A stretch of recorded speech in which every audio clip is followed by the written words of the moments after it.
ሰላም እንዴት ናችሁ? እግዚአብሔር ይመስገን እኔ ደህና ነኝ።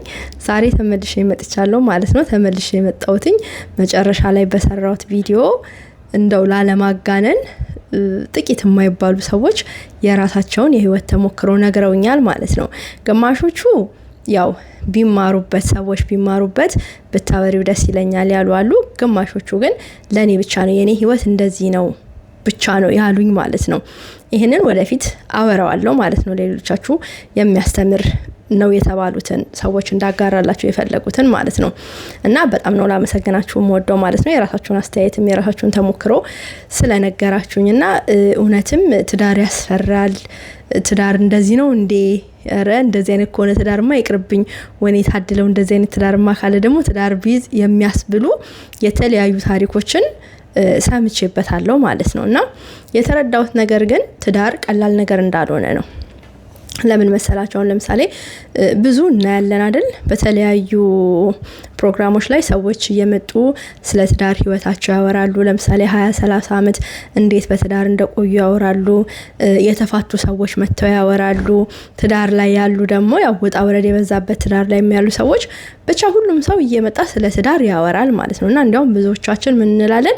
የተፋታ ሰውማ ስለ ትዳር አይምከረን እንላለን ማለት ነው። ግን የተፋታ ሰውም ስለ ትዳር መናገር አለበት። ለምን መሰላችሁ ስለ ትዳር መናገር አለበት ስላችሁ?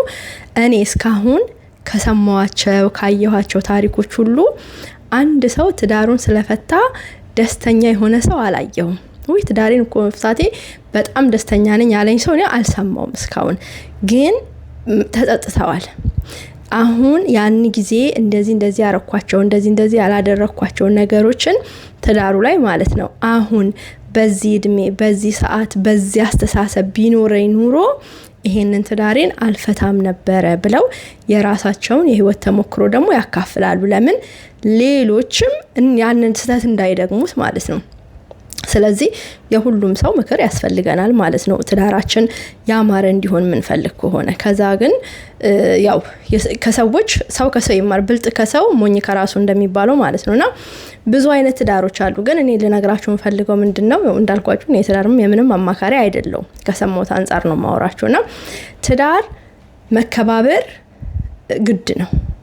ወንድም ሴቷን ማክበር አለበት፣ ሴቷም ወንዱን ማክበር አለበት። ለምን አንድ አካል ናቸው አይደል? አንድ አካል ተብለው እኔ አካሌን ማክበር አለብኝ፣ እኔ አካሌን መንከባከብ አለብኝ፣ እኔ አካሌን መውደድ አለብኝ፣ ለአካሌ ማሰብ መቻል አለብኝ። የሚስማማኝን፣ ምጠላውን፣ ሞደውን፣ ደስ የሚለኝን፣ ይጎዳኛል አይጎዳኝም ብዬ ማስበው የሚያበሳጨኝ እያንዳንዱ ነገር ሳደርግ ራሴ አካል ላይ እንደማረገው ማወቅ መቻል አለብኝ ማለት ነው። ያንን ማረግ ከሆነ ለማረጋቸው ነገሮች ለባሌ ወይም ደግሞ ለእሱ ለሚስቱ ጥንቃቄ ይኖረዋል ማለት ነው። በጣም ይጠነቀቃል ማለት ነው። ለምን ራሱን ነው እየጎዳ ያለው አካሌ ብሎ ካሰበ እያንዳንዱ የሚያረጋትን ነገር ይጠነቀቃል። ምክንያቱም ሰው እንደው ትንሽ የጤና እክል ገጥሞት ካልሆነ በስተቀር ዝም ብሎ ራሱን የሚጎዳ ራሱን የሚያበሳጭ ራሱን የማይንከባከብ ራሱን የማይወድ ሰው ይኖራል ብዬ አይደለም። ከዚህ መንገድ ህይወት ማለት ነው። እና ትዳር ውስጥ ጭቅጭቅ ሊኖር ይችላል፣ መጋጨት ሊኖር ይችላል፣ አለመግባባት ሊኖር ይችላል። ግን እናንተ ከራሳችሁ ጋር ለምሳሌ ማለት ነው ይሄ እጃችሁ እንደዚህ ሄዳችሁ ይሄ አንደኛው ጣታችሁ አንደኛውን ቢመታ መታኝ ወይ ደግሞ ገፋኝ ብላችሁ ቆርጣችሁ አትጥሉትም አይደል? ስለዚህ መጋጨት ሊኖር ይችላል። ግን ሁለቱም የራሴ አካል ስለሆኑ ማስማማት መቻል አለብኝ። እነዚህ ጣቶቼ ሲሄዱ እንዳይገጫጩ ወይ እርስ በርሳቸው እንዳይጎዳዱ ምን ማድረግ አለብኝ ብዬ አስቤ ሁለቱም የሚስማሙበትን መንገድ መፈለግ የኔ ድርሻ ነው ማለት ነው። የባለትዳሩ ወይ የሚስትየው ወይ የባልየው ማለት ነውና ትዳርን እንደ ራሴ ማየት አለብን። ራስ ወዳድ መሆን የለብንም። እኛ መውደድ ያለብን ባላችንን ነው፣ ወይም ደግሞ ባሎች ደግሞ ሚስቶቻቸውን ነው መውደድ ያለባቸው። ለምን ሚስቱን ከወደደ ወይ ደግሞ ባሏን ከወደደች አካሉ አይደል? ስለዚህ ራሷን ትወዳለች ማለት ነው።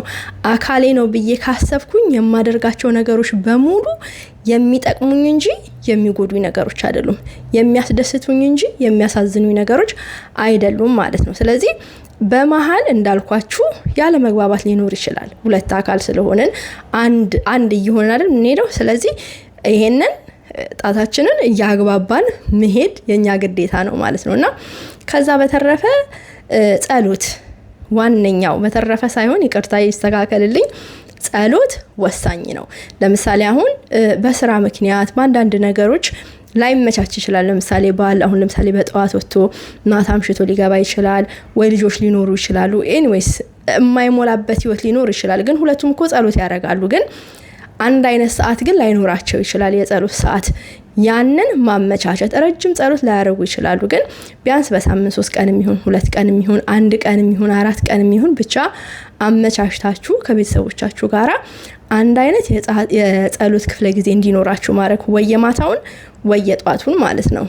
ትንንሽዬ ጸሎት የግል ጸሎታችሁን በተመቻችሁ ሰዓት በፈለጋችሁት እናንተ አስረዝማችሁ አሳጥራችሁ አድርጉት ባላችሁ ጊዜ ማለት ነው። ግን በህብረት ሲሆን ግን የሁላችን ሰዓት ደግሞ እኩል ስለማይሆን ትንሽዬም ጸሎት ብትሆን አንድ ላይ ለማድረግ ለጸሎት አንድ ላይ እግዚአብሔር ፊት መቆም ያ እኛነታችንን ይረዳናል። እግዚአብሔር በህይወታችን ውስጥ ይኖራል ማለት ነው። ጸሎት ስናደርግ በግላችን እንዳለ ሆኖ ግን ደግሞ በህብረት ደግሞ እግዚአብሔር ፊት መቆም እንዳንድ አካል መቆም ደግሞ ሌላ የራሱ ጥቅም ስላለው ማለት ነው እና ትዳር ቀላል ነገር እንዳልሆነ ተረድቻለሁኝ። በሚቀጥለው ጊዜ ደግሞ ከተላኩልኝ አንዳንዶቹን እግዚአብሔር በፈቀደ እነግራችኋለሁ ማለት ነው። ግን አጋራችሁን አክብሩ፣ ተከባበሩ፣ ተዋደዱ፣ ጸሎት አድርጉ። ሁሉን የሚያስተካክል እግዚአብሔር ስለሆነ ማለት ነው። የእናንተ የሚጠበቀው ከኛ የሚጠበቀው መጣር ነው። ቀሪውን ደግሞ እግዚአብሔር ይሞላል ማለት ነው። አመሰግናለሁ። መልካም ቀን